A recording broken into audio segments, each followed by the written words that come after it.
আসসালামু আলাইকুম সবাইকে। আসসালামু আলাইকুম। আপনারা সবাই ভালো আছেন? আলহামদুলিল্লাহ। তো রান্না করে দেবো, ছোটো মাছ রান্না করব। ছোটো মাছ এইদিকে দিয়ে দেবো। এইভাবে মাখবো, মাখে নিয়ে বিসমিল্লাহ। কাঁচামরিচ একটু বেশি দিচ্ছি, ছোটো মাছের সাথে কাঁচামরিচটা ভালো। তেল, মশলা, হলুদ, লবণ, আদা রসুন বাটা, পেঁয়াজ বরবটি একটু কাটে দিয়েছি এর মধ্যে। এখানে আলু দিয়েছি একটু। কাঁচামরিচে নাড়া যদি যায়,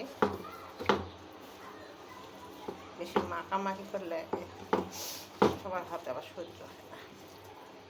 দিয়ে এখন করে দিব এই পানি দেওয়ার পরে দেখ মাছটা এখন দিয়ে দিব ওর ভিতরে। বেলা ছোটো বাচ্চা, পানি দিয়ে দেবো এতে। পানি এর মধ্যে দেওয়ার পরে মাছটার মধ্যেও করে দিয়ে দেবো।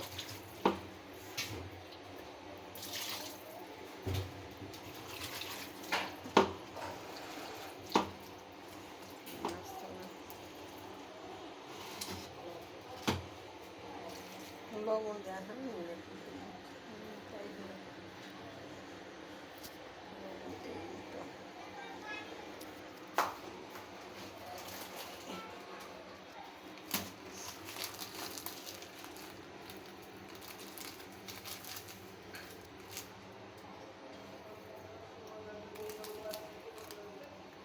ছোটো মাছের মধ্যে কাঁচামরিচ বেশি দেওয়া দরকার।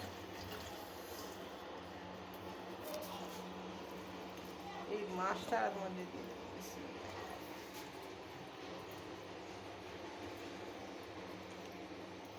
ঢালি দেবো, মশলা, তেল মশলা ঢালি দিয়ে দেখেছি। পেঁয়াজগুলো রাখলাম তো আর করে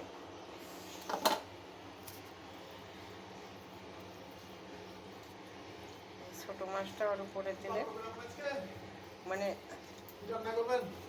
আগুলা হয়ে যাবে না। ছোটো মাছ, ছোটো মাছ ছোটো মাছ শাক করা লাগবে। ডাল করবে তো, ডাল তো খাইতে চাই না। ডাল তো করা হয়নি, ডাল খাইতে চায় না কেউ। এখন করে আমি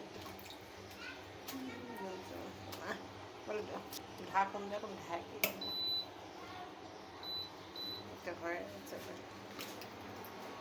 ঢাকনা লেগেছে আপন, ঢাকুন এটা ঢাকনাটা মাটির ঢাকনাটা ব্যবহার করা হয় না। ওইদিকে আছে, কি বললাম? ঢাকনা